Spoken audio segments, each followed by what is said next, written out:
ذالک من انباء القری، قرآن اب یہ سارے واقعات بیان کر کے نوح علیہ السلام کا واقعہ، قوم عاد کا واقعہ، قوم سمود کا واقعہ، اور پھر اللہ نے لوط علیہ السلام کا واقعہ، پھر اس کے بعد شعیب علیہ السلام کا واقعہ، اور پھر اللہ نے چھٹے نمبر پہ حضرت موسیٰ علیہ السلام کا واقعہ بیان کر کے بتایا۔ 6 واقعات بیان کیے۔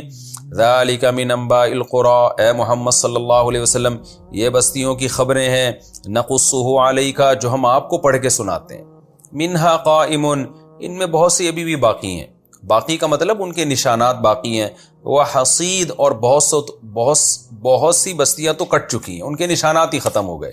وما ظلمناہم ہم نے ان پر ظلم نہیں کیا تھا، ساری بستیاں ہلاک ہوئی ہیں لیکن ہم نے ان پر ظلم نہیں کیا، ولیکن ظلموا انفسہم انہوں نے خود اپنی جانوں پہ ظلم کیا، فما اغنت عنہم فائدہ نہیں پہنچایا ان کو، آلہتہم التی ان معبودوں نے، یدعون من دون اللہ جن کو یہ اللہ کو چھوڑ کر پکارا کرتے تھے، من شیء ذرا بھی فائدہ نہیں پہنچایا، بیکار چیزوں کی رضا میں ساری زندگی انہوں نے گزار دی۔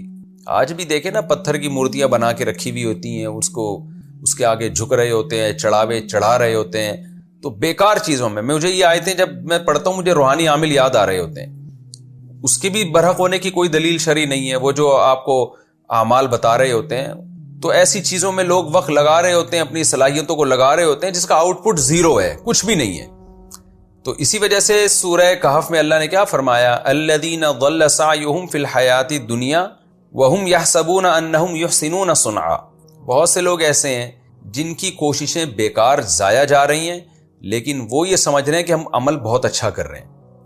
تو وجہ کیا ہے کہ ان کے پاس اس عمل کے اچھے ہونے کی دلیل نہیں ہے، بس ادھر سے فلاں بزرگ سے سن لیا، فلاں عامل سے سن لیا، فلاں روحانی علاج والے سے سن لیا، اپنے باپ دادا سے سن لیا، اپنے کلچرز کو دیکھ لیا، اسی کو دیکھ کر صحیح اور غلط کا فیصلہ کرتے رہتے ہیں۔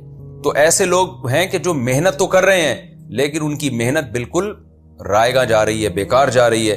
تو یہاں بھی اللہ کہتے ہیں انہوں نے جن لوگوں کو معبود بنا کے ان کی پرستش کی تھی، ان کی پوجا پاٹ میں لگے رہے، چڑھاوے چڑھاتے رہے، قربانیاں دیتے رہے، وہ معبود ان کے جب خدا کا عذاب آیا ہے تو من شیء ذرہ برابر بھی کام نہیں آئے، لما جاء امر ربک جب تیرے رب کا حکم آ گیا، وما زادوہم غیر تتبیب اور چلو یہ ہوتا کہ فائدہ نہیں آتے تو نقصان تو نہ پہنچاتے نا، لیکن قرآن کیا کہہ رہے ہیں، ان معبودوں نے اضافہ نہیں کیا غیر تدبیب سوائے نقصان کے، یعنی نقصان میں انہوں نے اضافہ کر دیا۔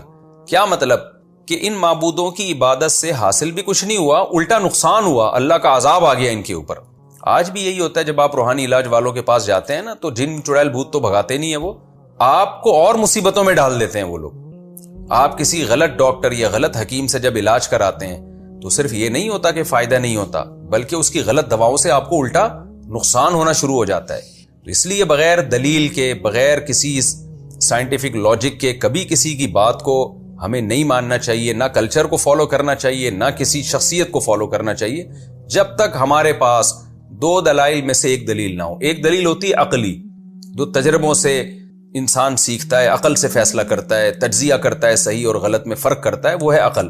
دوسری اس سے بھی بڑی دلیل ہمارے لیے ہے اللہ اس کے رسول کی بات، یعنی جس کو اسلام کہتے ہیں، شریعت کہتے ہیں۔ تو جب تک شریعت سے یا عقل سے کوئی دلیل ہمارے سامنے نہ آ جائے ہم کسی بات کے بارے میں فیصلہ نہیں کر سکتے اور لائحہ عمل زندگی کا طے نہیں کر سکتے۔ وَكَذَلِكَ أَخْذُ رَبِّكَ إِذَا أَخَذَ الْقُرَىٰ اسی طرح ہے تیرے رب کی پکڑ، جس طرح اللہ نے قوم نوح کو تباہ کیا، قوم عاد کو، قوم سمود کو، قرآن کہتے ہیں تیرے رب کی پکڑ ایسی ہی ہوتی ہے جب وہ بستیوں کو پکڑتا ہے، وہی ظالمۃ جبکہ وہ بستیاں ظلم کر رہی ہوتی ہیں، ان اخذہ علیم شدید بے شک اس رب کی پکڑ دردناک بھی ہے اور بہت سخت بھی ہے۔ یہ بھی ایک اشکال ہوتا ہے نا، ایسے اللہ نے تباہ کر دیا، قوموں کو اٹھا اٹھا کے پٹخ دیا، بستیوں کو چیخوں سے، فرشتوں سے چیخ مروا کے ان کے کلیجے پھاڑ دیے کہ اللہ تو کیا کر رہا ہے؟ تو اللہ کہتا ہے جب بستی ظلم کرے گی تو خدا ہے وہ، پھر وہ رب العالمین ہے، اس کی پکڑ پھر اسی طرح ہوتی ہے جب وہ بستیوں کو پکڑتا ہے، جب عذاب میں ڈالتا ہے۔ ان فی ذلک لآیہ اس میں بہت بڑی نشانی ہے، لمن خاف اس شخص کے لیے، خاف عذاب الآخرہ جو آخرت کے عذاب سے ڈرتا ہے۔ تو یہ جو بستیوں کے واقعات اللہ نے بیان کیے نا، ان میں جن کے دل میں آخرت کا خوف ہے، اللہ کے سامنے کھڑے ہونے کا، جواب دہی کا خوف ہے، ان کے لیے بہت بڑی نشانی ہے، عبرت ہے، جس کو دیکھ کے وہ اپنے اعمال کو درست کر سکتے ہیں۔ یہ آخرت کیا ہے؟ ذالک، یہ وہ دن ہے، یوم، یہ ایک ایسا دن ہے، مجموع لہ الناس، جس دن کے لیے لوگوں کو جمع کیا جائے گا، ساری انسانیت ایک میدان میں جمع ہو جائے گی۔ وذالک یوم، اور اس دن کو ہم ایک اور انداز سے ڈیفائن کرتے ہیں، یہ وہ دن ہے یوم مشہود، جس میں حاضری ہوگی، آدم سے لے کے قیامت تک آنے والا آخری انسان بھی وہاں اس میدان میں حاضر ہوگا۔ وما نؤخرہ، کب آئے گا یہ دن اے اللہ، اب تک کیوں نہیں آیا؟ تو اللہ فرماتے ہیں ہم اس کو مؤخر نہیں کر رہے، الا مگر لاجل، ایک وقت کے لیے معدود جو اللہ کے علم میں گنا جا چکا ہے۔ کتنے سالوں کے بعد آئے گی، کتنی صدیوں کے بعد آئے گی، کتنے دنوں کے بعد وہ قیامت آئے گی، کتنے گھنٹوں کے بعد، کتنے منٹ کے بعد، کتنے سیکنڈوں کے بعد، وہ تمام چیز ہمارے پاس، وہ ہمارے ریکارڈ میں موجود ہے، وہ ہم نے گنے ہوئے ہیں وہ سارے دن، اس تک کے لیے ہم اس کو مؤخر کر رہے ہیں۔ تو وہ قیامت تمہاری مرضی سے نہیں آئے گی، وہ اللہ کی مرضی سے آئے گی۔ یوم یاتی، لیکن جس دن آئے گی، لا تکلم نفس الا باذنی، کوئی شخص کلام بھی نہیں کر سکے گا مگر اللہ کے اجازت سے، اللہ کی اجازت سے۔ ایسا اللہ کا جلال ہوگا، خوف ہوگا۔ فمنہم، اور لوگوں کی دو قسمیں ہو جائیں گی، فمنہم شقی، ان میں سے بعض بدبخت ہوں گے، وسعید، اور بعض خوش نصیب ہوں گے۔ جو بدبخت ہوں گے، ناکام ہوں گے، ان کا کیا حال ہوگا؟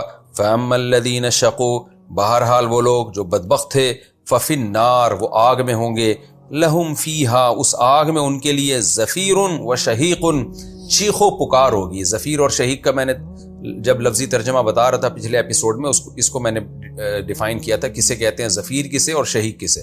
تو خلاصہ اس کا یہ ہے کہ بہت زور سے دھاڑے مار مار کے اس جہنم کی آگ میں وہ چیخ رہے ہوں گے۔ خالدین فیہا، اور اس آگ میں وہ ہمیشہ رہیں گے، ما دامت السماوات والارض، جب تک آسمان اور زمین قائم ہیں، الا ما شاء ربک، ہاں یہ کہ اللہ ہی چاہے، الا یہ کہ اللہ ہی چاہے۔ یہ محاورہ ہے، یہ جو ہے نا ما دامت السماوات والارض، جب بھی عرب میں کسی بات کو یہ تعبیر کیا جاتا ہے نا ہمیشہ یہ کام ہوگا، تو محاورے کے طور پہ یہ کہا جاتا ہے کہ جب تک زمین اور آسمان رہیں گے۔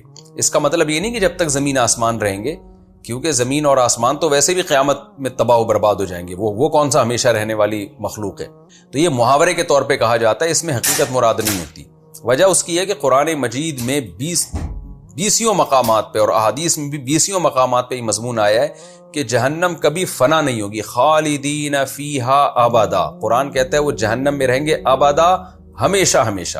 تو ہمیشہ جہنم کی آگ میں کافر جلے گا، جہنم کبھی بھی فنا نہیں ہوگی، اس پر پوری امت کا اجماع ہے۔ اور نبی صلی اللہ علیہ وسلم نے فرمایا لا تجتمع امتی علی ضلالہ، میری امت گمراہی پہ جمع نہیں ہو سکتی۔ تو پوری امت کا اجماعی عقیدہ ہے کہ جہنم کبھی ختم نہیں ہوگی۔ تو اسی وجہ سے اس آیت کا مفہوم جو تمام مفسرین بیان کرتے ہیں اور صحابہ تابعین تبع تابعین سے جو مفہوم چلا آ رہا ہے وہ یہی ہے کہ ایک محاورے کے طور پر کہا گیا ہے کہ جب تک زمین آسمان باقی رہیں گے اللہ تعالیٰ ان جہنمیوں کو جہنم میں رکھے گا۔ تو یہ محاورے کے طور پر یہ ہمیشہ رکھے گا۔ آج بھی ہم کہتے ہیں نا جب تک سورج چاند رہے گا بھئی فلانا تیرا نام رہے گا، اور جب تک جو ہے وہ سورج چاند باقی ہے یہ کام ہوتا رہے گا۔ تو یہ ہم ہمیشہ سے کسی چیز کو تعبیر کرنے کے لیے یہ محاورہ استعمال کرتے ہیں۔ تو عرب میں یہ محاورہ بہت ہے، ما دامت السماوات والارض، جب تک آسمان زمین رہیں گے۔ تو قرآن میں مجاز کا استعمال بھی بہت زیادہ ہوا ہے۔ مجاز کا مطلب کیا ہوتا ہے کہ جو لفظ ہے اس کے حقیقی معنی مراد نہیں ہے بلکہ اس کے مجازی معنی مراد ہے۔ قرآن بھی عربی زبان میں نازل ہوا تو عربی کے تمام محاوروں کو اس میں اعتبار کیا گیا ہے۔ الا ما شاء ربک، الا یہ کہ تیرا رب چاہے۔ دوسری مقام سے ہمیں پتہ چلتا ہے کہ رب چاہے گا نہیں، یعنی آپ کو اشکال ہو سکتا ہے اس آیت میں کہ اللہ نے کہا کہ جو جہنمی ہیں وہ ہمیشہ جہنم میں رہیں گے، الا ما شاء ربک، الا یہ کہ تیرا رب چاہے۔ تو یہ اصل میں یہ بتانے کے لیے ہے کہ اللہ چاہے تو جہنم کو ختم بھی کر سکتا ہے اور کافر کو جہنم سے نکال بھی سکتا ہے، اللہ مجبور نہیں ہے۔ لیکن دوسرے مقام پہ قرآن میں درجنوں جگہ یہ ہے کہ اللہ چاہے گا نہیں، اللہ یہی چاہے گا کہ یہ ہمیشہ جہنم میں رہیں، اور یہ بہت زیادہ وضاحت کے ساتھ یہ مضمون قرآن و حدیث میں۔ البتہ اس امت میں صرف ابن تیمیہ رحمہ اللہ تعالی 7ویں صدی ہجری میں ایسے گزرے ہیں جنہوں نے اس آیت کی روشنی میں استدلال کیا ہے کہ جہنم کروڑوں خربوں سال جب کافر کو جلائے گی تو اس کے بعد جہنم کو اللہ ختم کر دیں گے اور کافر کو بھی اللہ تعالیٰ ختم کر دیں گے. یہ ان کا ایک تفرد تھا جو پوری امت میں کسی نے بھی اس تفرد کو لیا نہیں ہے, کیونکہ اجماع امت کے خلاف تھا یہ. لیکن بہرحال ان کی ایک رائے تھی کہ جہنم کروڑوں خربوں سال کے بعد جو ہے جا کے اللہ تعالیٰ جہنم کو فنا کر دیں گے, ختم کر دیں گے. اور انہوں نے اس دعوے پر کچھ صحابہ کے اقوال بھی نقل کیے ہیں, عبداللہ بن مسعود سے اور بعض دیگر صحابہ سے, لیکن وہ کوئی بھی ایک قول بھی ایسا نہیں ہے جس کی کوئی صحیح سند ہو. بالکل موضوع من گھڑت روایتیں ہیں جس کی وجہ سے علماء نے اس قول پہ رد کیا ہے. آگے اللہ فرماتے ہیں ان ربک فعال لما یرید, بے شک تیرا رب جو چاہتا ہے کر گزرتا ہے. لہذا تیرا رب اگر چاہے گا تو اگر چاہے تو وہ جہنم کو ختم بھی کر سکتا ہے. یعنی کوئی مجبور نہیں ہے کہ وہ ہمیشہ ہی جہنم کو باقی رکھے, لیکن وہ چاہے گا نہیں. دوسرے مقام پہ ہمیں پتہ چلتا ہے کہ وہ چاہے گا نہیں ایسا, تو اس کی چاہت یہی ہے کہ وہ ہمیشہ ہمیشہ کے لیے جہنم کو باقی رکھے گا.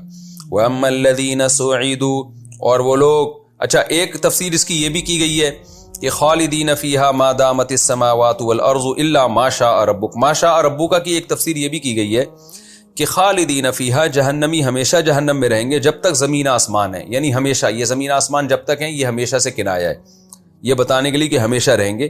الا ما شاء ربک, الا یہ کہ تیرا رب چاہے. تیرا رب چاہے تو کسی کافر کو توبہ کی توفیق دے دے وہ دنیا میں. اس کو کہتے ہیں مستثنی منقطع, کہ تیرا رب چاہے تو پھر اس شخص کو جو بدبخت آدمی ہے وہ ہمیشہ نہیں رہے گا, بلکہ اس کو اللہ توبہ کی توفیق دے دے گا, جس کا نتیجہ کیا نکلے گا, وہ ایمان پہ مرے گا اور ایمان پہ مرنے کے بعد اپنی سزا کھانے کے بعد وہ جہنم سے نکل آئے گا. تو یہ بھی ایک آیت کی تفسیر کی گئی ہے دوسری آیتوں کی روشنی میں کہ اللہ اگر چاہے گا تو کافر کو جہنم سے نکالے گا, مگر نکالے گا کیسے؟ اس طریقے پر جس طرح سے دوسرے مقامات پہ بیان کیا گیا ہے کہ وہ کافر گناہوں سے توبہ کی توفیق تو اس کافر کو نہیں ملی, لیکن کفر سے توبہ کر لی. اب گناہ ہے لیکن ہے مومن ہو گیا, تو اب اللہ اس کے حق میں کیا کرے گا کہ اس کو جہنم میں ڈالے گا. اور ما شاء ربک کا مراد ہے من شاء ربک, جس کو اللہ چاہے, تو جس کو چاہے گا نکال دے گا, تو اسی کو چاہے گا جو جس کی ایمان پر موت واقع ہوئی ہوگی. تو اب اس آیت کا اس لحاظ سے تفسیر کیا بنے گی؟ وہ تفسیر یہ بنے گی کہ جو لوگ بدبخت تھے وہ جہنم میں رہیں گے اور وہاں وہ چیخو پکار کریں گے, اور اس جہنم میں وہ ہمیشہ رہیں گے جب تک آسمان زمین باقی ہیں, یعنی ہمیشہ ہمیشہ رہیں گے. ہاں الا ما شاء ربک, ہاں وہ شخص جس کو اللہ چاہے. تو وہ کون سا شخص ہوگا؟ جو ہوگا تو بدبخت اور جائے گا بھی جہنم میں, لیکن ہوگا مومن وہ, تو مومن کو اللہ تعالیٰ نکال دیں گے. تو یہ بھی اس آیت کی ایک بڑی مضبوط تفسیر ہے, یہ بھی کی گئی ہے. وَأَمَّا الَّذِينَ سُعِدُوا, اور وہ لوگ جو نیک بخت ہوں گے, کامیاب ہوں گے, فَفِي الْجَنَّةِ, وہ جنت میں ہوں گے, خالدین فیہا, ہمیشہ اس جنت میں رہیں گے, ما دامت السماوات والارض, جب تک آسمان اور زمین باقی ہے, الا ما شاء ربک, الا یہ کہ اللہ چاہے کسی کو. اب اس میں بھی یہ ڈر لگ رہا ہے کہ اچھا یعنی جنتی ہمیشہ جہنم میں تو رہیں گے جب تک آسمان زمین باقی ہے, تو وہ تو میں نے بتایا ایک محاورہ ہے آسمان زمین باقی ہے, اس کا مطلب یہ نہیں کہ جب تک آسمان زمین باقی ہے مطلب ہمیشہ رہیں گے. لیکن اگلے جملے سے انسان ڈر سکتا ہے کہ الا ما شاء ربک, اچھا کوئی ایسا بھی ہوگا جس کو اللہ جنت سے نکال دیں گے. تو آگے اللہ نے اس وہم کو ختم کر دیا کہ جہنمیوں کے بارے میں تو یہ امکان ہے کہ کوئی جہنم میں جا کے نکل آئے, جنتیوں میں یہ امکان نہیں ہے. کیوں؟ عطاءً, یہ ایک ایسی عطا ہوگی جنت غیر مجزوز, جو ختم ہونے والی نہیں ہے, جس میں انقطاع نہیں ہے. تو کیا مطلب؟ اللہ چاہے گا ہی نہیں ہے, یعنی اللہ چاہے تو جنتی کو جنت سے نکال تو سکتا ہے, یہ اس کی قدرت ہے, لیکن عطاءً خبر ہماری یہ ہے کہ یہ ایک ایسی عطا ہے غیر مجزوز جو کبھی ختم ہونے والی ہے نہیں, یعنی اللہ چاہے گا نہیں, اس لیے اللہ نے خبر تمہیں یہ دے دی کہ میں ہمیشہ جنت میں رکھوں گا. تو جہنم کے بارے میں تو اللہ نے جب آیت بیان کی نا تو اس میں یہ نہیں کہا کہ یہ ایسی سزا ہے جو غیر مجزوز ہے, جو کبھی ختم نہیں ہوگی. دوبارہ اس آیت کو دیکھیں, جہنم کی آیتوں میں کیا فرمایا کہ ہمیشہ خالدین فیہا, جہنمی ہمیشہ, جو بدبخت لوگ ہیں ہمیشہ جہنم میں جلیں گے جب تک زمین آسمان باقی ہیں, یعنی ہمیشہ جہنم میں جلیں گے. الا ما شاء ربک, سوائے اس شخص کو جس کو اللہ چاہے نکال لے. تو یہ کون ہوگا؟ جو مومن ہوگا جہنمی لیکن ہوگا مومن. کیوں؟ آگے اللہ نے یہ نہیں فرمایا کہ یہ ایک ایسی سزا ہے جو کبھی ختم نہیں ہوگی.